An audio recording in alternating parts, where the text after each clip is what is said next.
Que le Seigneur soit béni. Je suis heureux de vous voir ou de vous revoir ce matin. Nous sommes tous dans la présence du Seigneur. N'oublions jamais qu'il est là au milieu de nous et en nous, quand nous lui appartenons. Et c'est lui qui nous conduit par son esprit. Nos cœurs sont ouverts à l'action de son esprit et de sa parole. Il veut faire une œuvre puissante dans nos vies et nous devons nous y attendre. Ne restons pas passifs devant la parole, mais recevons-la dans un cœur ouvert. Par la foi, elle produit toujours des résultats merveilleux. Donc nous parlions de la vie de résurrection et je vous disais que la vie de résurrection, c'est une vie d'entre les morts. Une vie de résurrection, c'est une vie qui commence par une mort et qui continue par une résurrection. C'est ce que Christ a connu lui-même et nous l'avons connu en lui. Je vous rappelle que quand il est mort, nous sommes morts avec lui. Quand il est ressuscité, nous sommes ressuscités avec lui. Je vous disais hier que pour Christ, c'était une expérience qu'il n'avait jamais connue, de connaître la mort et la résurrection. Je vous ai rappelé que c'est dans son corps qu'il a porté nos péchés, et c'est à cause de ça que son corps est mort. Pas son esprit, bien sûr. Son corps a connu la mort physique, et cette mort physique qu'il a connue lui, nous a nous aussi entraînés, nous qui étions pécheurs, séparés de Dieu et condamnés, il nous a entraînés dans cette mort pour faire disparaître tout ce qui est du vieil homme et du passé, et nous faire naître à une vie nouvelle qui est la sienne propre, la vie de Dieu. Je vous ai aussi rappelé que nous sommes composés d'un esprit, d'une âme et d'un corps, et que c'est notre esprit, dans l'immédiat, qui est passé par une mort et une résurrection en Christ. Notre corps doit encore attendre la résurrection proche. Au moment du retour du Seigneur, c'est là que ça va se passer.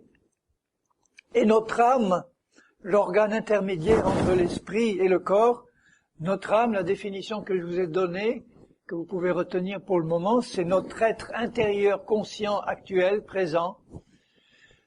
Et c'est par notre âme que nous sommes conscients de nous-mêmes et du monde extérieur. Depuis la chute, le monde de l'esprit nous est fermé, puisque depuis la chute, une fois qu'Adam et Ève ont chuté dans le péché, ils ont été coupés de Dieu, ils sont entrés dans la mort spirituelle. Je pense qu'ils ont dû être aussi sauvés par la suite, parce qu'avec ce qu'ils ont connu avant la chute, ils n'ont pas pu oublier le paradis et la présence de Dieu dans leur vie, et ils ont certainement eu le temps de se repentir avant de mourir. Mais ils ont compris très bien que, à partir du moment où la chute, le péché était entré dans l'homme, par la chute, le monde spirituel leur était interdit. Parce que le monde spirituel, maintenant, c'était celui de Satan, et plus celui de Dieu. Les seuls qui ont continué à fréquenter le monde spirituel, ce sont ceux qui trafiquent dans l'occultisme, la magie et la sorcellerie, un monde qui est interdit par Dieu à son peuple, et il nous fait rentrer à nouveau, mais à son initiative, dans le monde spirituel, qui est le royaume de Dieu, par la nouvelle naissance que nous vivons en Christ. Il est bien dit dans Colossiens, je vous le lis d'ailleurs, Colossiens 2, au verset 13, « Vous qui étiez morts par vos offenses et par l'incirconcision de votre chair, il nous a rendus à la vie avec lui. En nous faisant grâce pour toutes nos offenses, il a effacé l'acte dont les ordonnances nous condamnaient, c'est la loi de Dieu qui nous condamnait, il l'a effacé, en la clouant et qui subsistait contre nous, il l'a détruit en le clouant à la croix, il a dépouillé les dominations et les autorités, il les a livrées publiquement en spectacle en triomphant d'elles par la croix. » Au chapitre 1er de Colossiens, il dit la même idée, au verset 12, « Rendez grâce au Père qui nous a rendus capables Il nous a rendus capables. Plus personne ne peut dire donc, Seigneur, je suis incapable. Je suis incapable de ci, incapable de vivre ma vie chrétienne. Il nous a rendus capables d'avoir part à l'héritage des saints dans la lumière. Cet héritage, c'est Christ. Cet héritage, c'est tout ce qu'il y a en Christ. C'est toutes les promesses de Dieu qui sont oui et amen en Christ. Il nous a rendus capables de puiser dans cet héritage et d'en bénéficier. Il nous a transportés, il nous a arrachés des ténèbres, il nous a transportés dans le royaume du Fils de son amour ou de son Fils bien-aimé, en qui nous avons la rédemption, le rachat par son sang, la rémission des péchés. Il est l'image du Dieu invisible. Et hier, je vous rappelais ce verset d'Éphésiens 4, 24, où il est dit que il nous demande de nous revêtir de l'homme nouveau que nous sommes en Christ, qui est à l'intérieur, notre esprit régénéré, de nous revêtir de cet homme nouveau qui est créé selon Dieu, à l'image de Dieu, dans la justice et la sainteté que produit la vérité. L'image de Dieu, c'est Christ. Quand Christ dit à ceux qui l'entouraient, si vous m'avez vu, vous avez vu le Père. Celui qui me voit, voit le Père. Il ne voulait pas dire par là qu'il était le Père, mais qu'il était la représentation visible parfaite de Dieu son Père. Celui qui m'a vu a vu le Père. Et en créant une nouvelle nature semblable à la sienne en nous, notre esprit régénéré, nous pouvons dire aussi, celui qui me voit dans mon esprit régénéré, voit Christ, puisque nous sommes créés à son image. Pour cela, il faut que ce que nous sommes à l'intérieur se voit. Si je vis contrôlé par la chair, et si c'est les œuvres de la chair qui sont produites dans ma vie de chrétien charnel, je ne pourrais pas vous dire, regardez-moi, vous pouvez voir Christ. Je ne peux le dire que si la vie de résurrection en moi prend le dessus, si la chair est éliminée au sens réduite à l'impuissance, et si cette vie de résurrection qui est dedans se manifeste, à ce moment-là, Christ se manifeste aussi. Et il ajoute dans Romains 14, 12, je crois, ou 14 quelque chose, car le royaume de Dieu, 14, 17. Car le royaume de Dieu, il nous a transportés dans son royaume. Le royaume de Dieu, ce n'est pas le manger et le boire, mais c'est la justice, et pas n'importe quelle justice, la justice même de Dieu, la paix et la joie. La vie de résurrection, c'est une vie de justice, de paix et de joie. Donc c'est une vie de foi. Parce que la paix, c'est la foi. Quand tu as la foi, tu as la paix. Pas d'inquiétude. Tu sais que tu as ce que Dieu a promis. L'inquiétude et la foi, ça ne va pas ensemble. Demain matin, je parlerai abondamment de la foi, parce que tout nous est donné par la foi. Et en parlant d'esprit, d'âme et de corps, nous parlons de réalités qui ne sont pas toutes visibles. L'esprit, notre esprit, le domaine de Dieu, le royaume de Dieu, ce n'est pas une réalité qui est visible à nos yeux humains. Ce sont des réalités qui existent sur le plan spirituel, qui sont parfaitement réelles sur le plan spirituel, mais invisibles à nos yeux humains. Ce sont des choses que naturellement nous ne connaissons pas par notre expérience humaine. Elles nous sont révélées par la parole de Dieu et Dieu nous demande de croire ce qui est écrit. De même, tout ce qui se trouve dans notre corps physique, je vous rappelle que Paul nous révèle que dans notre corps physique, même après notre nouvelle naissance dans l'esprit, il demeure, il subsiste une loi ou une puissance de péché qui habite dans notre corps physique, qui est contraire à la loi de l'esprit, contraire à Dieu, qui a des désirs, des pensées, des passions, des volontés contraires à celles de l'esprit. Mais cette loi de péché qui habite dans nos corps, nous ne la voyons pas non plus. Nous en ressentons les effets, mais nous ne la voyons pas. Nous apprenons cette vérité par la révélation de la parole de Dieu, et il nous demande de le croire toujours. Au niveau de notre âme, de notre être conscient, de quoi sommes-nous conscients?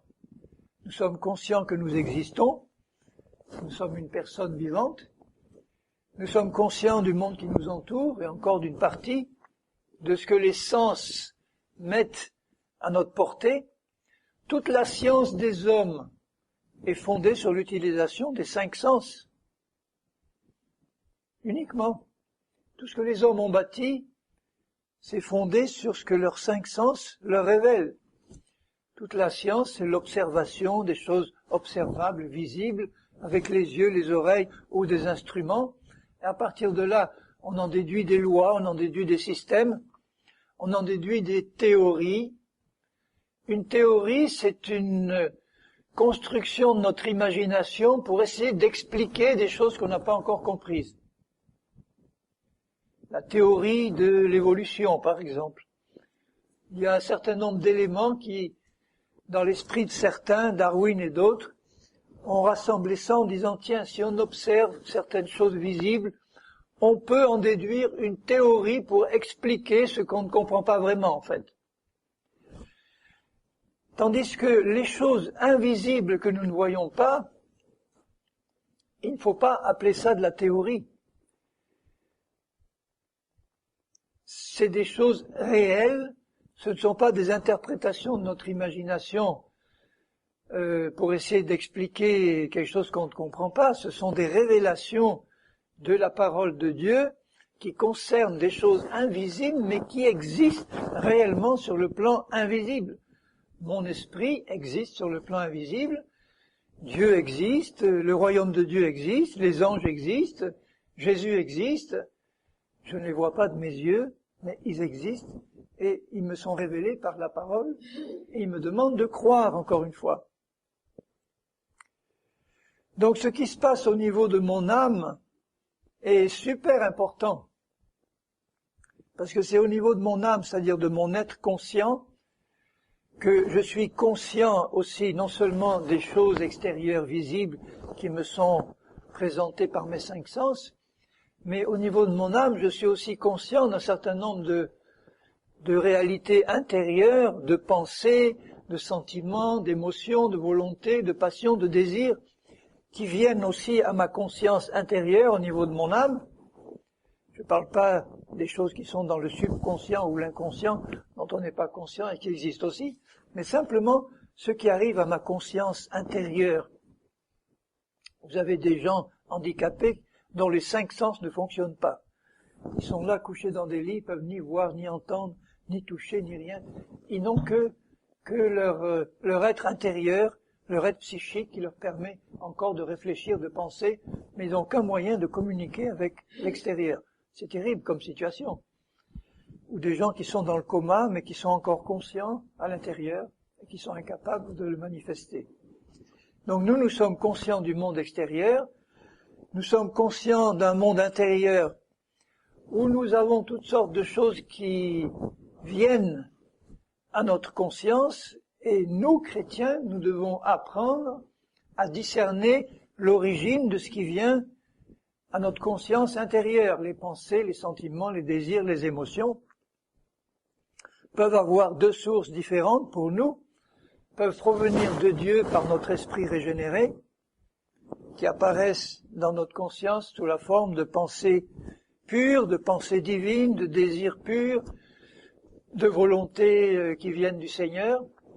Et puis, au niveau de notre âme, viennent aussi d'autres pensées, d'autres désirs, d'autres émotions qui viennent d'en bas, qui viennent de la puissance de péché qui habite dans nos membres, qui elle-même est reliée à Satan, qui utilise donc cette puissance de péché, que Paul appelle la chair, parce qu'elle habite dans notre corps mortel, pour nous injecter toutes sortes d'influences négatives, et tout ça se mélange au niveau de notre âme, prise au sens psychologique, l'être intérieur conscient, et nous sommes contrôlés dans notre vie pratique par ce que nous croyons vrai et juste au niveau de notre âme.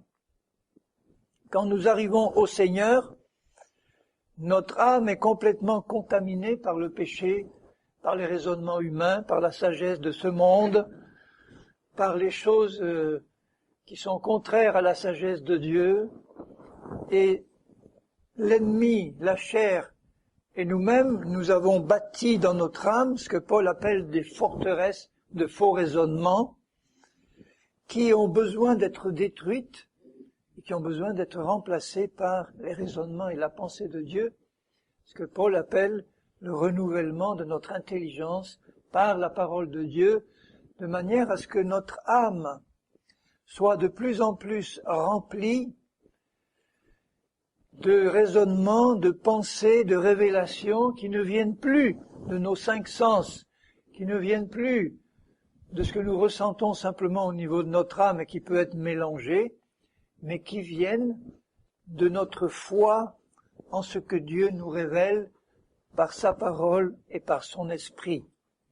Et c'est une manière de fonctionner qui n'est pas du tout la même que celle que les hommes de ce monde utilisent quand ils ne connaissent pas Dieu. Eux, ils comptent sur leur capacité intellectuelle, ils comptent sur leurs cinq sens, ils comptent sur leur intelligence, leur raisonnement, mais tout ça n'a rien à voir avec la révélation divine. Alors la marche dans la vie de résurrection de Christ implique qu'on ait d'abord une révélation des vérités spirituelles qui nous sont données par la parole concernant notre esprit, la réalité de notre esprit, qu'est-ce qui s'est passé quand Christ est mort, qu'est-ce qui s'est passé quand il est ressuscité. Nous devons accepter et recevoir tout par la foi. C'est pour ça que je vais insister demain sur ce que c'est que la vraie foi et comment l'utiliser. Tout par la foi, et c'est pas évident quand on est encombré dans notre intelligence et dans nos raisonnements de tout ce qui nous vient du passé. Nous devons décider de ne dépendre dorénavant que de ce que Dieu nous révèle dans sa parole et de ne plus accorder aucune importance à l'héritage que nous avons reçu de notre passé charnel ou humain. Notre intelligence est un outil qui doit être au service de Dieu, de son esprit et de sa parole, et non pas un outil que les hommes utilisent pour construire leur système sans Dieu. On doit donc recevoir ces révélations par la foi, réaliser que dans notre être intérieur véritable, nous ne sommes plus ceux que nous croyions être, que nous sommes de nouvelles créations, que nous avons un esprit qui est notre être véritable intérieur. Et cet esprit, je vous le rappelle, moi ça m'a parlé d'étudier le livre de l'Apocalypse comme on l'a vu hier ensemble et de réaliser dans ce que Jean voit dans les lieux célestes les âmes ou les esprits de ceux qui sont désincarnés, qui sont morts, et qui là, autour du trône, ont une forme corporelle, ont des bras, des mains, des yeux, des oreilles. Notre esprit est un être intérieur qui a la même forme que notre corps physique, les mêmes organes, des yeux, des oreilles, des mains, des pieds, des doigts, une forme corporelle. C'est celui-là notre être intérieur véritable. Notre corps physique n'est que l'enveloppe extérieure de ce corps intérieur qui est notre esprit, qui est notre être véritable, qui est notre vrai moi, notre nous-mêmes. Et c'est cet esprit-là qui passe par une nouvelle création et une nouvelle naissance. Mais comme cet esprit-là, pur et saint et parfait, qui est un don de Dieu, est encore incarné dans un corps dans lequel habite encore une puissance de péché, mais qui n'a plus rien à voir avec notre esprit est dégagé de cette puissance de péché, mais les deux, mon esprit et la puissance de péché qui habite là dans mon corps, habitent dans le même corps, et leurs influences respectives se retrouvent au niveau de notre être conscient, de notre âme. D'où l'importance extrême de veiller à la qualité de ce qui se passe dans notre âme. Notre âme, c'est notre centre de pilotage. C'est là que nous prenons les décisions de notre vie. C'est là que nous enregistrons les pensées, les raisonnements que nous considérons comme vrais. si notre âme est souillée par des faux raisonnements, par des mensonges, par la sagesse du monde, toute la vie de résurrection qui est dans notre esprit sera bloquée, ou en grande partie bloquée. Il risque de passer qu'un petit filet au niveau de notre âme, et notre comportement, donc, notre comportement pratique ne sera pas du tout correspondant à la réalité de notre esprit, de la qualité de notre esprit, mais notre comportement sera calqué sur l'impureté de notre âme. Si nous croyons des mensonges, nous allons nous comporter pratiquement comme ce que nous croyons. Si nous croyons encore, par exemple, que nous sommes de pauvres pécheurs pourris, sauvés par grâce, auxquels le ciel est destiné un jour, mais que sur la terre, nous continuons à être de pauvres pécheurs pourris, incapables de vivre une vie de victoire, parce que notre attention est fixée sur les choses extérieures et pas sur les choses invisibles de Dieu, nous allons avoir un comportement de pécheurs pourris et incapables. C'est ça, c'est ce que nous croyons qui va se manifester. Mais si nous réalisons que Dieu nous a fait la grâce de nous donner une nouvelle nature qui est notre vrai moi, semblable à la sienne, pure, sainte et juste, qui est en plus la demeure, le lieu très saint du Dieu vivant, et que c'est nous, ça, cette nouvelle personne, vous voyez bien que nous devons apprendre à changer d'identité, à renoncer à notre ancienne identité de pécheurs pourris, que nous ne sommes plus en Christ, de nous revêtir et de nous identifier par la foi toujours, parce que nous ne le voyons pas, nous identifier à ce que Dieu dit que nous sommes, et en le croyant, nous libérons la puissance du Saint-Esprit pour manifester ce que nous sommes à l'intérieur, qui ne peut se manifester que par notre foi en ce qui est écrit et en ce que Dieu nous révèle. D'où l'importance pour le traitement correct à appliquer sur notre âme, l'importance que nous devons attacher à tous les moyens que Dieu nous offre pour purifier notre âme, pour qu'elle devienne de plus en plus identique à ce qu'est notre esprit. Et les moyens que Dieu nous donne pour purifier notre âme, c'est ceux qui sont listés au début des Actes des Apôtres. Ils persévéraient dans l'enseignement des apôtres, qui est l'enseignement des épîtres. L'enseignement des apôtres, c'est l'enseignement des épîtres. Parce que jusqu'à Jésus, les premiers chrétiens n'avaient que ce que nous appelons l'Ancien Testament, la Bible des Juifs. Ensuite, Jésus a commencé à enseigner dans les évangiles. Mais Jésus prêchait le royaume, il prêchait la repentance, il prêchait le retour à Dieu. Jésus ne prêchait pas la croix au sens où Paul l'a prêché. Jésus prêchait le royaume de Dieu, c'est-à-dire, il disait, il y a un royaume, il y a un Dieu. Ce Dieu, je suis sorti de lui, je viens vous annoncer ce royaume, je viens vous appeler à la repentance, à la foi. Je suis le Messie, croyez en moi, la porte, le chemin, etc. Mais il leur disait aussi, j'ai encore beaucoup de choses à vous dire, et je ne peux pas les dire maintenant parce que vous ne pourriez pas les recevoir maintenant.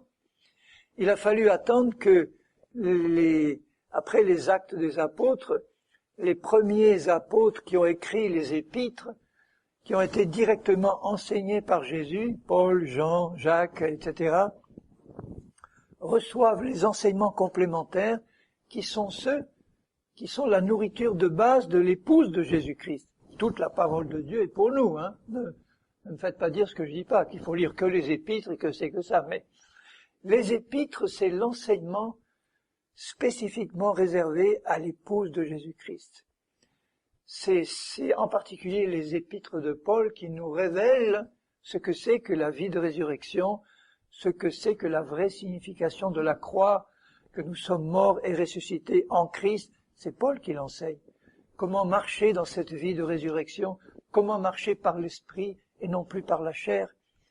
Et donc notre responsabilité, c'est de persévérer quotidiennement, régulièrement, dans la méditation de cet enseignement des apôtres, de méditer, de réfléchir dans la prière. Et en les méditant, il y a une douche spirituelle qui nous visite, qui purifie notre âme, qui nous remplit de connaissance des choses d'en haut. Nous recevons la vérité nous affranchit des mensonges, la vérité libère notre âme. Notre esprit n'a pas besoin d'être libéré, il est déjà libre. Mais la vérité purifie notre âme, et plus notre âme est purifiée, plus elle devient un canal bien dégagé, bien nettoyé, pour que la vie de l'esprit, qui est si abondante au niveau de notre esprit, puisse enfin se déverser vers le bas, jusque dans mon corps et jusque dans mon comportement de tous les jours. Tout ça par la foi. Il persévérait dans l'enseignement des apôtres, dans la communion fraternelle, parce que c'est là que nous nous frottons les uns aux autres, c'est là que nous nous aidons les uns et les autres, c'est là que nous pouvons prier pour les besoins les uns des autres, c'est là que nous pouvons nous exhorter, c'est là que nous pouvons nous aider à repérer ce qui ne va pas en toi et en moi, dans l'amour bien sûr. C'est précieux, c'est un moyen puissant de purification, la vraie communion fraternelle, qui est une communion dans l'amour, qui est une communion dans l'aide et le soutien et le service réciproque que nous devons nous rendre pour nous aider à avancer et à progresser dans la maturité. Il persévérait dans la fraction du pain. Pourquoi la coupe, le pain et la coupe sont si importants? Parce que Paul nous dit bien que celui qui prenne la coupe s'examine, se juge. Et se juger, s'examiner, ça veut dire examine l'état de mon âme, Seigneur. J'ai pas besoin d'examiner mon esprit, il est pur et parfait. Mon corps, j'ai besoin de le laver, mais j'ai besoin simplement de réaliser que dans mon corps, il y a une puissance de péché dont je dois apprendre à me dégager et à la rendre impuissante pour qu'elle ne me contrôle plus. Mais là où je dois me juger, m'examiner, c'est au niveau de mon âme. Quels sont les sentiments que je reçois dans mon âme? Est-ce que je reçois dans mon âme des sentiments d'amertume, de haine, de rancune vis-à-vis de mes frères et de mes sœurs? Bon, il me demande de m'examiner, de me repentir, d'invoquer le sang de Jésus sur mon âme. J'ai besoin de me remplir constamment dans mon âme des choses d'en haut. Je lirai tout à l'heure des passages où Paul répète constamment « Affectionnez-vous aux choses d'en haut » et pas aux choses d'en bas. Affectionnez-vous au sens, le mot grec, c'est penser constamment aux choses d'en haut. Et si dans mon âme, je pense constamment aux choses d'en haut, je pense constamment à Christ, je pense constamment à sa parole, je la médite, je l'étudie, je pense à sa parole et à ce qu'il me rappelle dans sa parole en conduisant ma voiture, en faisant mon jardin, en allant travailler, même à mon travail, partout j'ai quelque part là mon être intérieur qui est branché sur le haut, qui réfléchit, qui pense. J'ai la lumière de Christ qui est allumée là à l'arrière-plan, même si je parle à mon patron, à mon travail, ou à un client, ou à n'importe, ou à un ouvrier avec qui je travaille. Je suis éclairé spirituellement par la lumière de Christ, et je le sais. Et donc, dans ma conscience intérieure, dans mon âme, je sais qui je suis, je sais où j'habite en Christ, je sais que je suis dans les lieux célestes tout en ayant les pieds sur terre.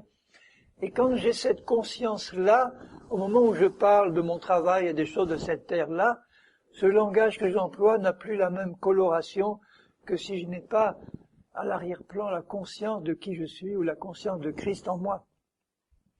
Donc constamment penser aux choses d'en haut, m'examiner, mais pas de l'introspection psychologique, m'examiner à la lumière de Christ et de sa parole. Et pour ça, j'ai besoin de connaître la vérité. Il est dit que la parole est comme un miroir.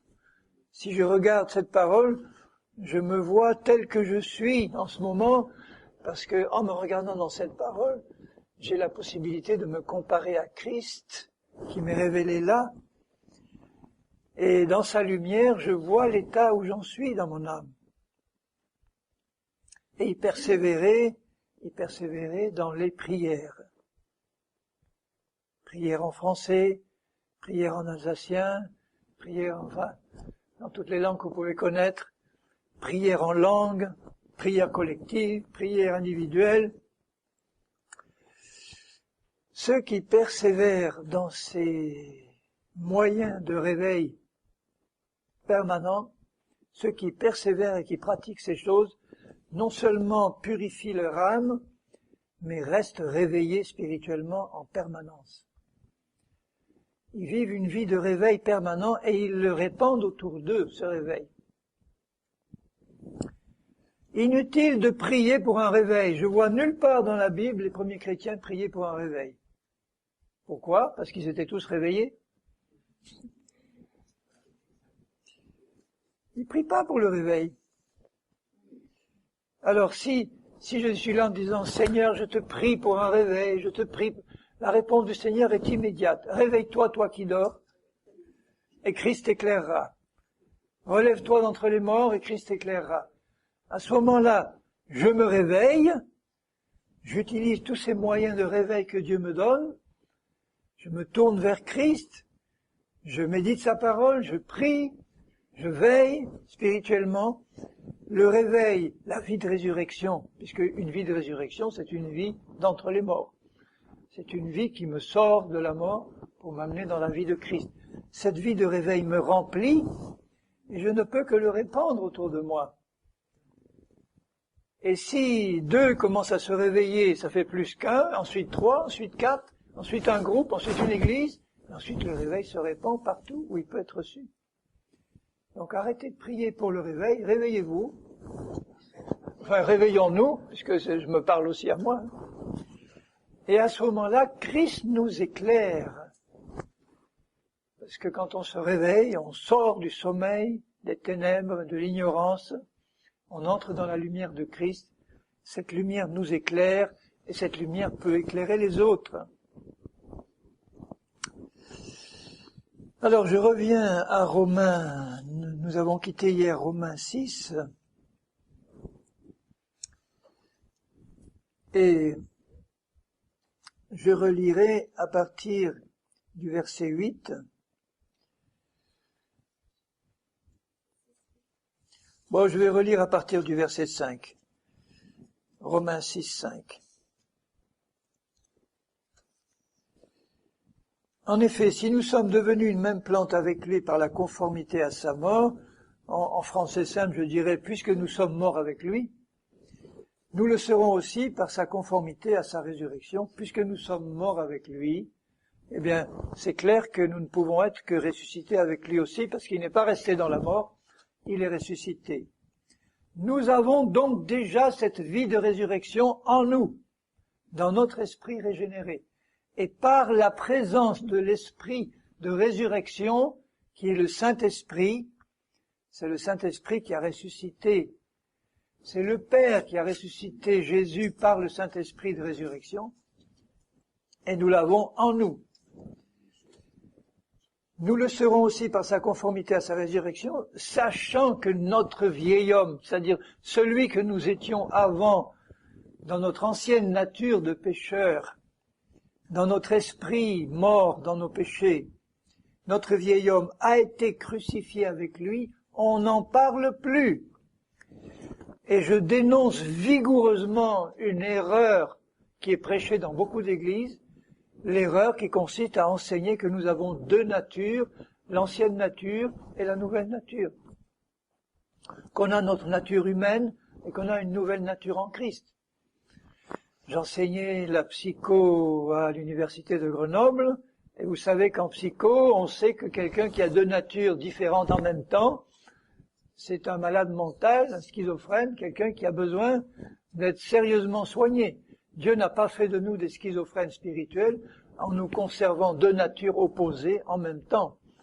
Mais par contre, il y a dans le même corps 2 lois opposées qui s'affrontent, la loi de l'esprit de vie et la loi du péché qui est dans la chair. Nous n'avons qu'une seule nature, l'ancienne est morte, c'est la nouvelle. Cette nouvelle est pure, sainte et conforme à la volonté de Dieu. Mais il subsiste dans notre corps, non pas notre vieille nature, mais une puissance de péché qui est comme notre vieille nature, c'est pour ça qu'elle nous fait croire que la vieille nature n'est pas morte, une puissance de péché qui habite dans notre corps, mais qui n'a plus rien à voir avec notre nouvelle nature. Et ça m'a libéré une fois que je l'ai compris. Ça m'a libéré, et quand j'en parle à des frères et sœurs qui sont liés par des pensées impures et qui croient que ces pensées viennent d'eux, qui culpabilisent en disant devant Dieu, Seigneur, comme je suis mauvais encore, comme je suis mauvais, parce que tu vois, je suis encore capable d'avoir de tels désirs impurs ou de telles pensées impures, et Dieu leur montre que ces pensées et ces désirs impurs ne viennent pas d'eux-mêmes, mais viennent d'un étranger ou d'une étrangère qui habite dans le même corps que la chair, la puissance de péché qui habite là, et qui, elle, n'a que des désirs et des pensées impures. Mais c'est libérateur de réaliser que si vous vous installez par la foi dans votre nouvelle nature, qui est comme celle de Christ, vous savez que tout ce que vous pouvez ressentir de mauvais au niveau de votre âme ne vient plus de vous, mais vient d'une puissance étrangère qui habite dans votre corps. Et entre cette puissance étrangère et vous, mais quand je dis vous, il faut s'identifier au nouveau moi que nous sommes en Christ, et plus à l'ancien que nous étions. Donc entre cette puissance de péché et vous, il y a la mort et la résurrection de Christ. Il y a la croix. Il y a cette barrière infranchissable. Alors ne nous laissons plus séduire par Satan, qui va nous envoyer de l'intérieur toutes sortes de désirs ou de pensées impures, en espérant que nous allons croire que ça vient de nous, pour nous culpabiliser, pour nous rendre impuissants.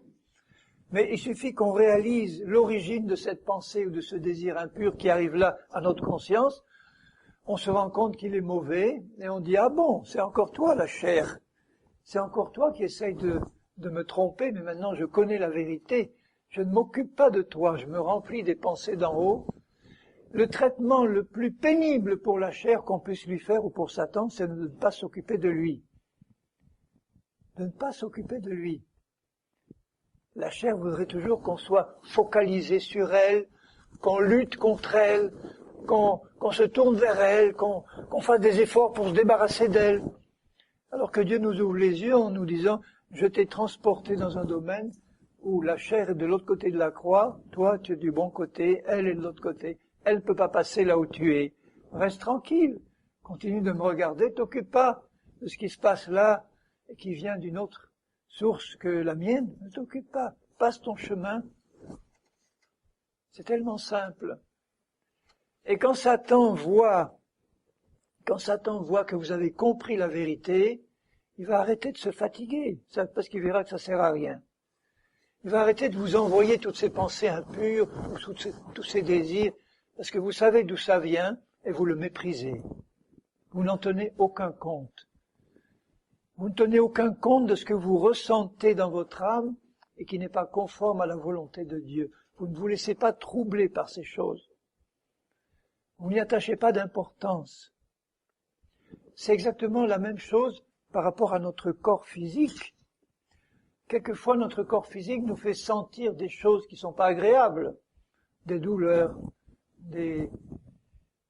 qui sont réelles, de même que les pensées impures qu'on sent au niveau de notre âme sont réelles, on les ressent. Les choses que nous ressentons au niveau de notre corps physique, des douleurs, des choses qui ne vont pas, ne sont pas en accord avec ce que Dieu dit par rapport à notre corps physique. Il dit dans Ésaïe 53, dans Matthieu 8, 17, dans 1 Pierre 2, 24, il dit que Christ sur la croix s'est chargé de nos péchés, de nos iniquités, de nos maladies, de nos infirmités, de nos douleurs, de la mort qui nous revenait, et il les a entraînés dans sa mort pour nous en débarrasser, et par son sang nous sommes rachetés et purifiés de nos péchés, c'est pour ça que nous prenons la coupe, et par ces meurtrissures qu'il a subies dans son corps, nous sommes guéris de nos maladies. Il parle au passé. Et c'est pour ça que nous prenons le pain. Nous rappeler ce qui s'est passé au niveau du corps de Jésus. Le corps de Jésus a été meurtri pour notre guérison physique, et le sang qui est sorti de ces meurtrissures a été versé pour le rachat de nos péchés. Et c'est puissant. Donc l'ennemi, lui, qui ne veut surtout pas qu'on ne fasse cas de la parole de Dieu, attire notre attention sur ce que nos sens nous disent, nos sens nous disent « Aïe, ça fait mal là ». On va voir le médecin, il nous consulte, il nous regarde, il nous dit, fait des examens, il dit « Oui, oui, vous avez un cancer là ». Il est déclaré, il est analysé, il est tout. Bon, alors maintenant vous êtes confronté à deux rapports contradictoires. Le rapport du médecin qui s'appuie sur les choses sensibles et visibles, et le rapport de Dieu qui s'appuie sur des choses invisibles et sur sa parole et ce qu'il a accompli en Christ. Il met les deux rapports devant nous et il dit maintenant, lequel des deux tu vas croire? Parce que selon ce que tu crois, il te sera fait selon ta foi. Si tu crois le rapport du médecin qui est basé sur une réalité physique qui existe, mais qui n'est pas basé sur une réalité spirituelle qu'il ne connaît pas, si tu crois ce rapport-là, tu meurs. Si tu crois à l'autre rapport qui t'est présenté par Dieu, tu vis. Et tout dépend de la foi que tu accordes à l'un ou à l'autre. Et la foi dépend des choses invisibles. C'est un apprentissage qu'on doit apprendre. Hein. C'est pas évident au début, parce qu'on n'est pas habitué à penser comme ça du tout. On est habitué, nous, en tant qu'êtres humains, à appuyer notre foi sur les choses visibles. On est des tomards au départ. Je ne croirai que ce que je vois. Je le vois pas, je le sens pas, je crois pas. Et Dieu nous dit maintenant, je te demande de croire à des choses que tu ne vois pas, que tu ne sens pas, des choses invisibles, mais qui sont vraies, qui sont pas de la théorie, qui sont une réalité invisible. Et je te demande de croire. Et en les croyant, tu vas les voir se manifester. Donc j'apprends au niveau de mon âme à ne pas tenir compte, à mépriser. Et pour ça, il faut que je connaisse la vérité de ce que je suis vraiment en Christ dans ma nouvelle nature.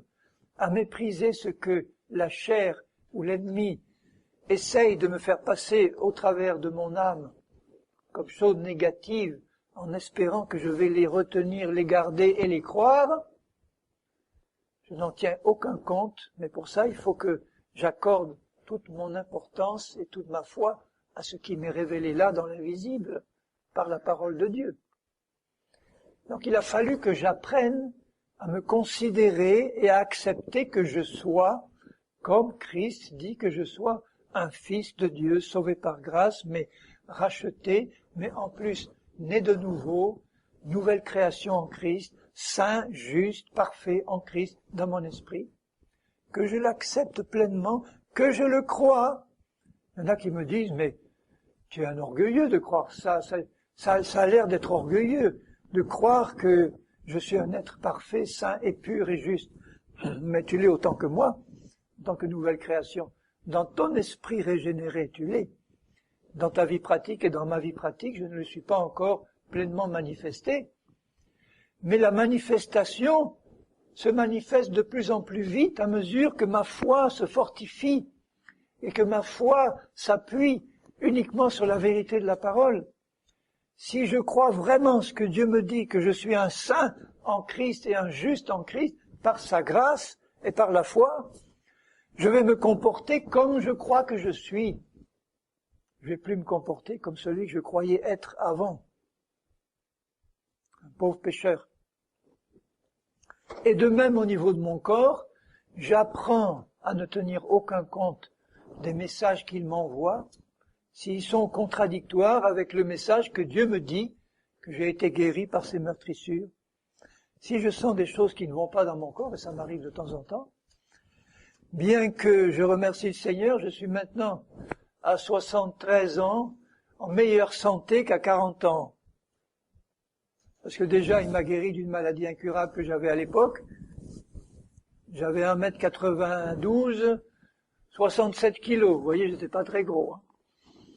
Maintenant, j'en fais 82, je crois, quelque chose comme ça. Enfin, il y a longtemps que je ne suis pas pesé, mais je ne bouge pas. Et je suis en pleine santé par la grâce de Dieu. Je me sens comme si j'avais 20 ans. Hein. Mais vraiment, je fais 10 heures de voiture, une réunion après, puis je suis en pleine forme. Merci Seigneur. Par la grâce de Dieu. Pourquoi? Parce que je puise par la foi dans la réserve d'énergie spirituelle qui est en moi là par la présence du Dieu vivant.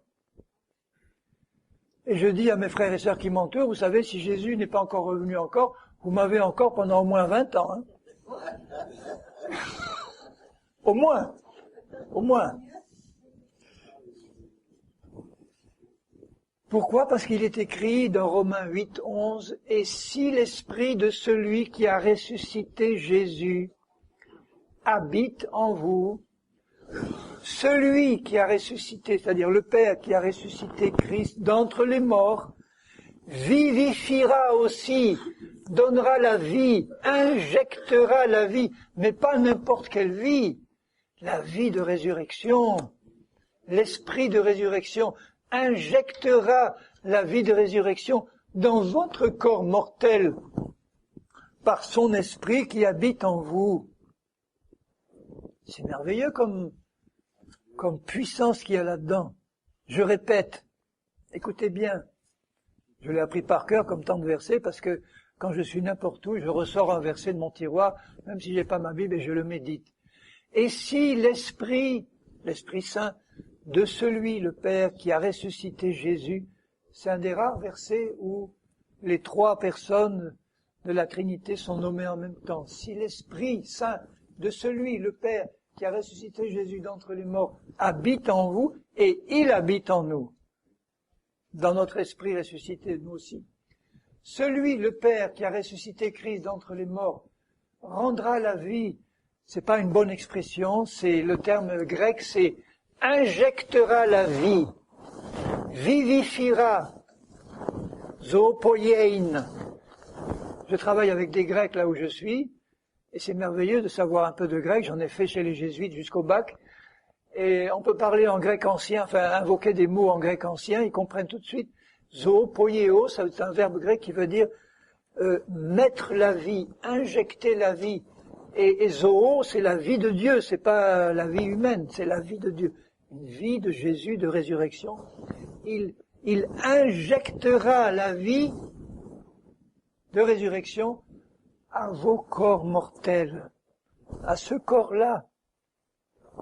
Maintenant, par son esprit qui habite en vous. Passez un quart d'heure à méditer ça, vous allez sentir comme une porte intérieure s'ouvrir et une injection de vie qui va traverser toutes vos cellules. Toutes vos cellules.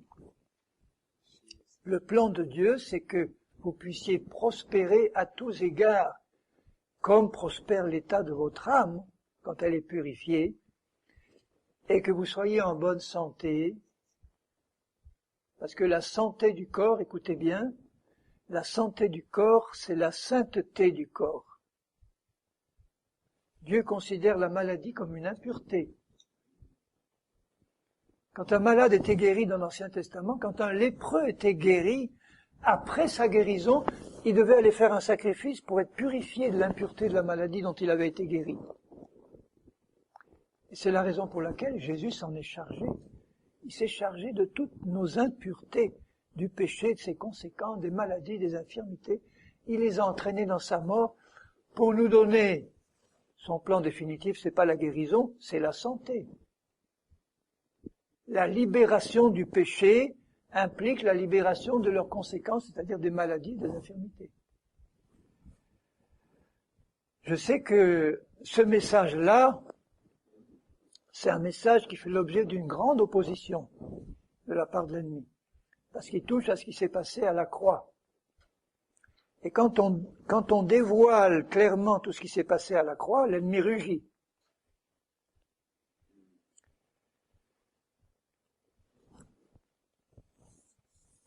Et je le sens quand je prêche.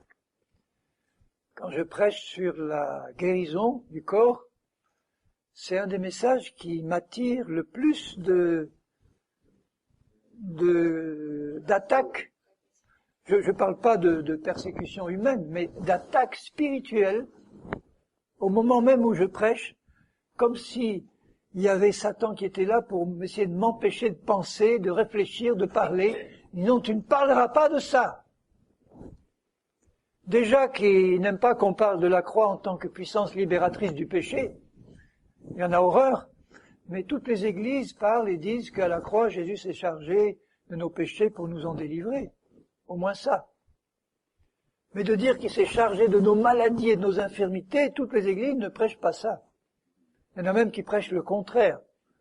Tu es malade par la volonté de Dieu pour t'apprendre quelque chose et t'humilier, etc. Bon, autant de mensonges qui nous empêchent d'avoir le plein bénéfice de notre héritage.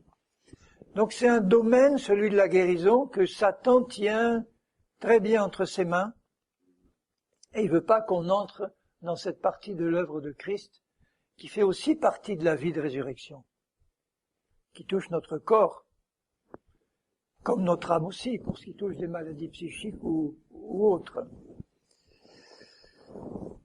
Bon, merci Seigneur. Je parlais de la vie de résurrection. Hein. Ça concerne bien la vie de résurrection, ce verset-là. Alors je reviens à mon cher Paul, chapitre 6 de Romains, et je lisais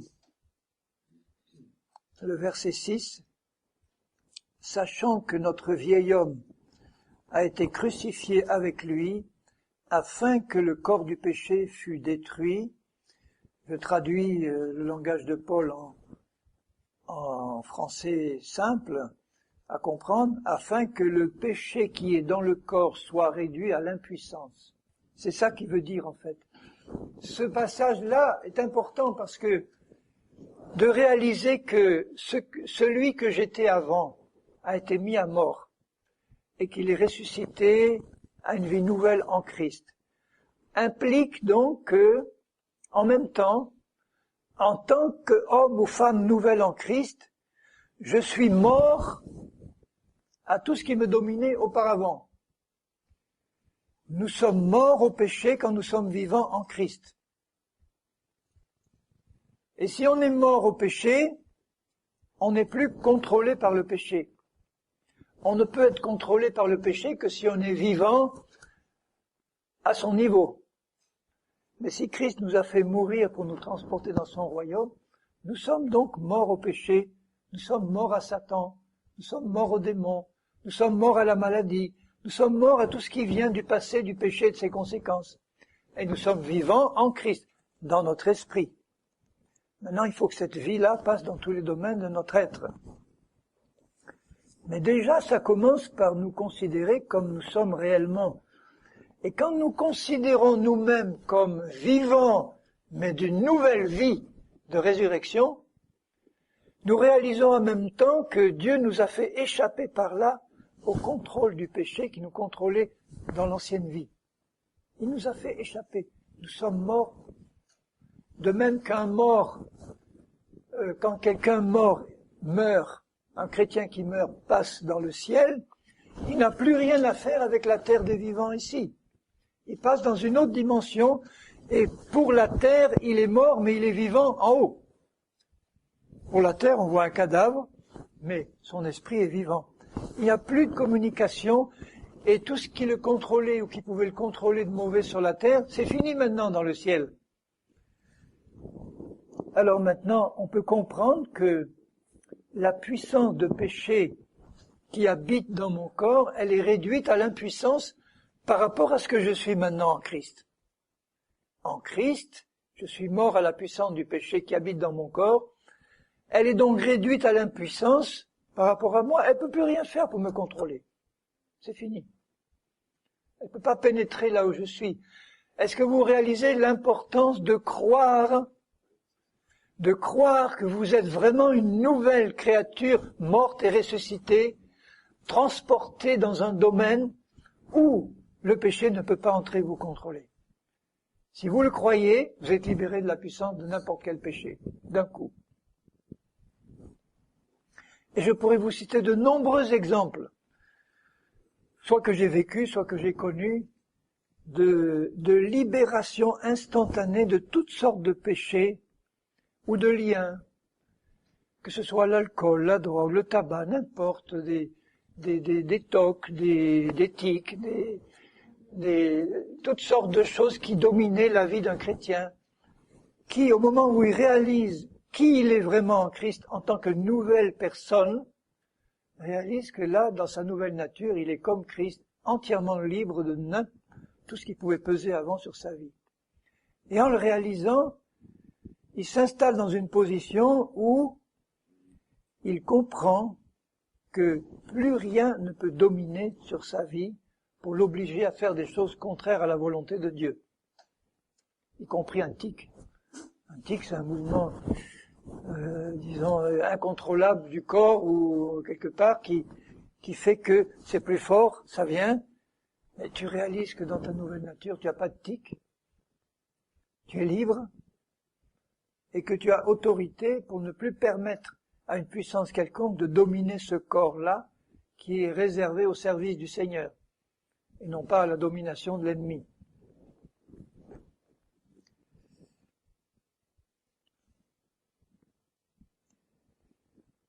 Afin que le corps du péché ou que le péché qui est dans le corps soit réduit à l'impuissance pour que nous ne soyons plus esclaves du péché, esclaves de la chair, esclaves de Satan, esclaves des démons. Ça, c'est la meilleure méthode de délivrance des chrétiens que je connaisse. Vous avez des églises où on pratique la délivrance des chrétiens. On dit, tiens, tu es coléreux, ton père était coléreux, ton grand-père était coléreux, il y a sûrement un esprit de colère qui se promène là dans la famille, un démon de colère, viens, je vais te délivrer de ce démon de colère. Alors on prie, on chasse le démon, on ordonne au démon de partir. Il peut y avoir des manifestations qui se passent, parce que de toute façon l'ennemi est tellement menteur et subtil qu'il peut provoquer au niveau de notre âme, même de l'extérieur, des réactions qui font que on a l'impression qu'il y a un démon qui réagit, mais en fait c'est pas ça. Mais même s'il y en avait un, aucun chrétien ne peut être contrôlé par un démon au niveau de son esprit. Son esprit a échappé complètement dans sa nature nouvelle, il est la possession de Jésus, point. Mais des démons peuvent l'influencer au niveau de son âme, ou le contrôler au niveau de son âme ou de son corps. Un esprit d'infirmité, par exemple, la femme qui était tenue courbée depuis 18 ans, il est écrit par un esprit d'infirmité, c'était un démon qui la tenait courbée. Jésus s'est approché d'elle, il n'a pas chassé le démon en disant « Démon, je t'ordonne de partir d'elle ». Il a dit « Femme, sois délivrée de ton infirmité » et il lui a imposé les mains. Et elle se relevait. Donc l'esprit d'infirmité qui était dans son corps pour la tenir courbée est parti immédiatement, mais on n'a pas entendu Jésus dire « Esprit d'infirmité, je te chasse ». Il a dit « Femme, sois délivrée de ton infirmité ». Et à ce moment-là, l'esprit est parti. Et il lui a imposé les mains pour la bénir. Donc on peut avoir dans notre corps un esprit d'infirmité aussi, mais on n'a pas besoin forcément de le chasser comme ça en invoquant le nom de Jésus. Il suffit de croire à la parole de Dieu. Jésus-Christ s'est chargé de cette infirmité, il s'est chargé de cette maladie, et en croyant en cette parole-là, et en la puissance de ces meurtrissures qui nous guérissent, nous pouvons recevoir une libération immédiate et complète, pourvu que nous restions dans la foi et qu'on continue à croire les choses invisibles sans nous laisser troubler par ce que le corps ne peut nous dire encore avant que ce soit manifesté. Alléluia, Jésus, sois béni pour ton œuvre. Alléluia. J'ai l'impression d'avoir un bélier et de donner des coups de bélier là pas en vous, mais pas dans l'ennemi, dans ses retranchements, dans ses forteresses là. Car celui qui est mort est libre du péché. Je suis au verset 7. Car celui qui est mort est libre de tout ce qui est mauvais. Or, si nous sommes morts avec Christ, nous croyons que nous vivrons aussi avec lui de sa vie de résurrection, sachant que Christ, ressuscité des morts, ne meurt plus. La mort n'a plus de pouvoir sur lui. Elle n'en a plus sur nous non plus en tant que nouvelle création ressuscitée en Christ. Mais elle en a si nous croyons qu'elle en a.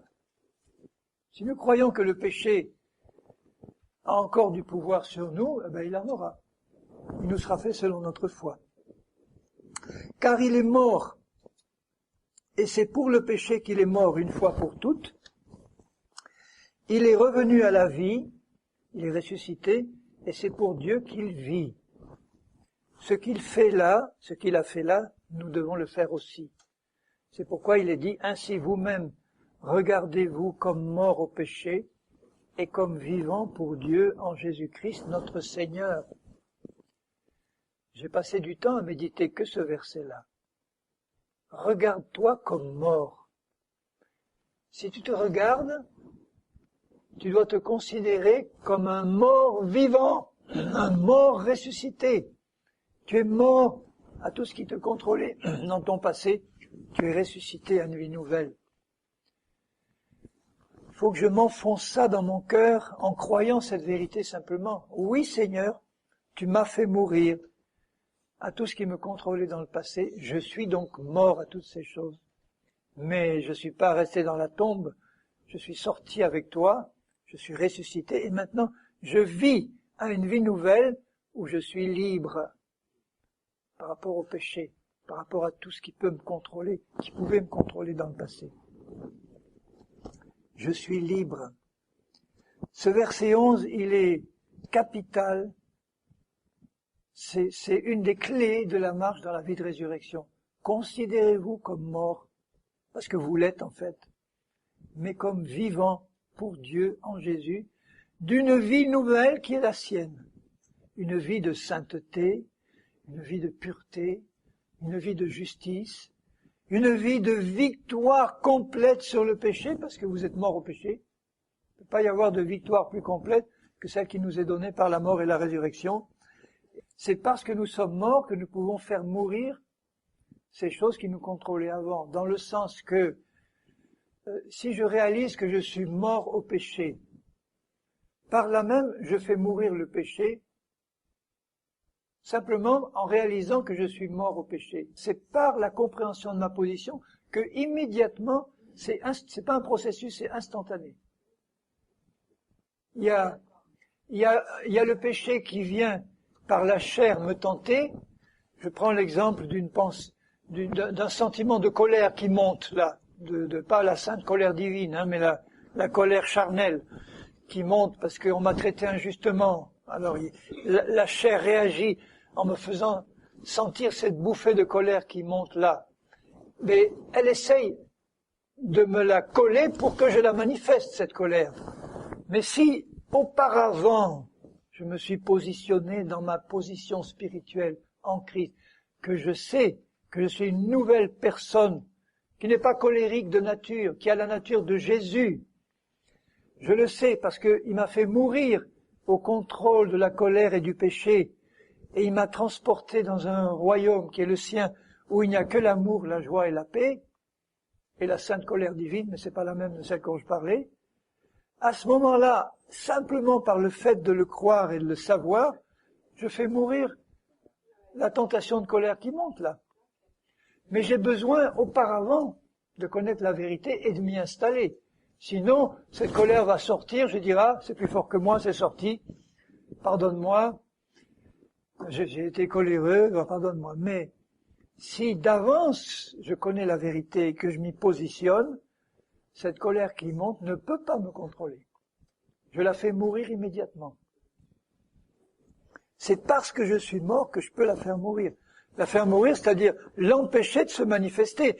Non pas l'empêcher d'exister, elle existe dans son domaine. Mais si je l'empêche de se manifester dans ma vie, c'est comme si je la fais mourir. Ça implique notre acceptation de notre identité en Christ, notre position en Christ, de l'autorité que nous avons reçue comme un don de la grâce de Dieu. Nous sommes morts au péché, donc le péché ne peut pas dominer sur nous. Nous le faisons mourir en lui disant, tu restes là où tu es. Là où je suis, tu ne me contrôles pas, donc là où je suis, pour moi, tu es mort. Et en fait, c'est très facile.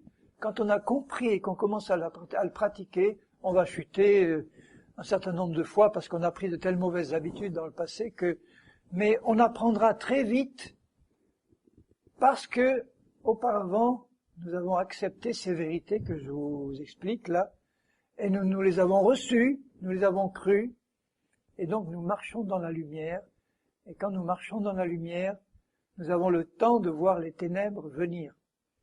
Si nous marchons dans les ténèbres, c'est-à-dire dans l'ignorance, on n'a pas le temps de réagir. Elles nous surprennent. Si je suis dans la lumière, j'ai le temps, même si c'est 1 seconde, j'ai le temps de voir venir la chair avec ses manœuvres et ses tentations. Et donc au verset 12, que le péché ne règne donc point dans votre corps mortel, c'est une autre façon de dire, faites mourir le péché donc. Ne le laissez plus dominer votre corps mortel, parce que la puissance de péché qui habite là dans mon corps, et Satan lui-même ont besoin d'un corps pour manifester cette puissance-là. C'est là que Satan jouit le plus, quand il arrive à me faire pratiquer dans mon corps physique un péché qui m'inspire de l'intérieur. Ça lui suffit pas d'avoir quelqu'un qui reçoit simplement dans son âme les tentations et les suggestions. Il faut que ça aboutisse à une manifestation, à un acte. C'est là que il jouit le plus, l'ennemi. Donc il veut me faire pratiquer ça, il veut que mon corps soit un instrument pour le péché. Et quand j'ai compris que cette puissance de péché qui est dans mon corps, elle est réduite à l'impuissance par la croix, elle est réduite à l'impuissance au sens que elle est confinée dans son domaine, et là où je suis, elle ne peut pas contrôler mon âme.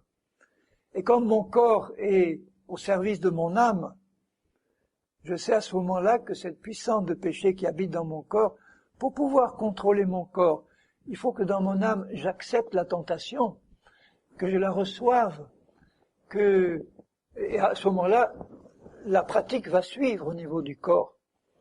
Si je reçois la tentation de me mettre en colère, la colère envahit d'abord mon âme et elle se traduit par des paroles et des gestes au niveau du corps. Et là, c'est consommé, j'ai péché. Pour n'importe quel péché, c'est pareil.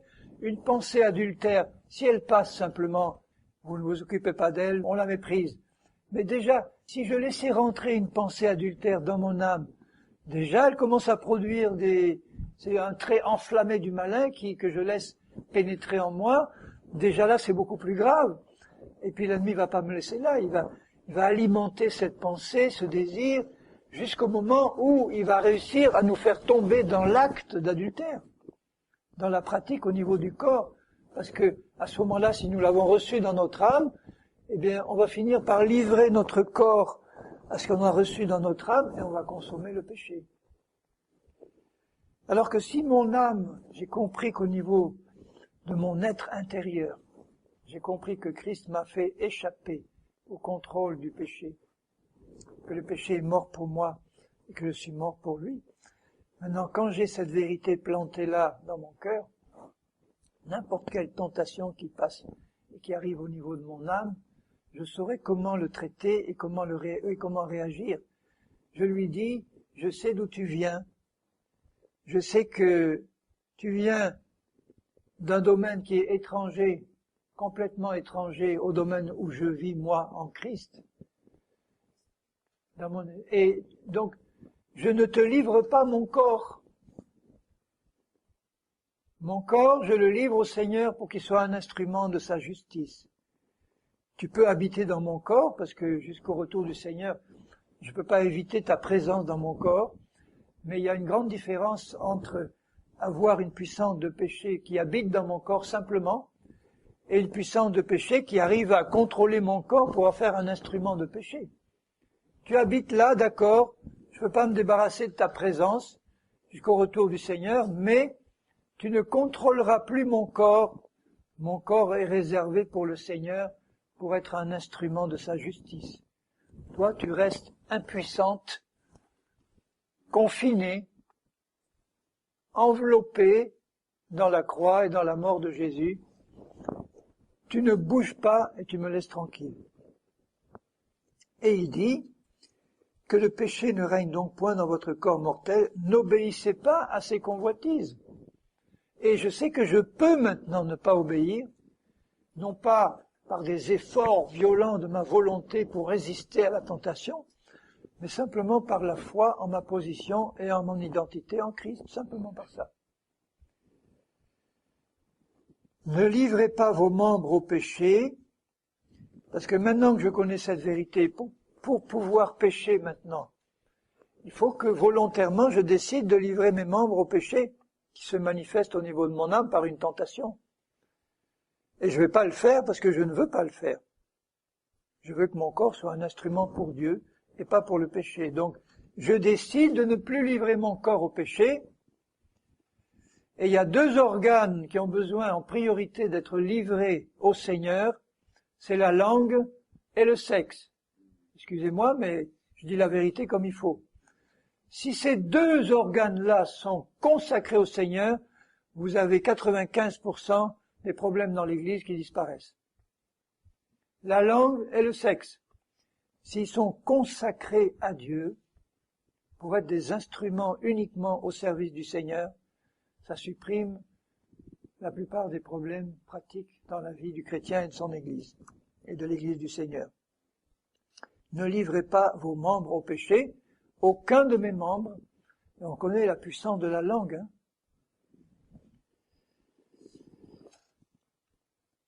comme des instruments d'iniquité, mais donnez-vous vous-même à Dieu, comme étant vivants de mort que vous étiez, et offrez à Dieu vos membres, comme des instruments de sa justice, de justice. Certains me disent, oui, mais alors, comment je peux faire ça pratiquement? Eh bien, je dis, c'est très simple. Offre tes membres à Dieu, comme des instruments de justice. Mais vous comprenez que je ne peux pas offrir mes membres à Dieu si auparavant je n'ai pas compris ces vérités que je vous explique, c'est-à-dire que je suis une nouvelle création, que Christ m'a transporté dans son royaume, que j'habite dans un corps qui n'est pas encore ressuscité, où habite une puissance de péché, mais que par la croix, cette puissance de péché est inactivée, elle est réduite à l'impuissance, et que j'ai compris donc que cette puissance-là qui habite dans mon corps ne peut pas le contrôler, sauf si je lui livre volontairement mon corps. Si je suis dans la foi, dans ce que Christ a fait, dans ce que je suis, dans ce qu'il a fait de moi, la puissance de péché ne peut pas me prendre pour me contrôler. Il faudrait que je lui livre mon corps pour lui dire, bon, je te livre ma langue pour faire un mensonge, je te livre ma langue pour faire ça. Tandis que si la tentation de mentir ou d'utiliser la langue au service de la chair ou de Satan vient, moi étant dans la foi et moi sachant que je suis mort au péché, je lui dirai non, j'ai l'autorité, la puissance de ne pas te livrer ma langue, je la livre au Seigneur. Seigneur, voilà ma langue, elle t'est offerte pour être un instrument de ta justice, et ma langue va uniquement prononcer des paroles de Dieu. Mais pour que ça dure, il faut que je reste dans la foi en permanence.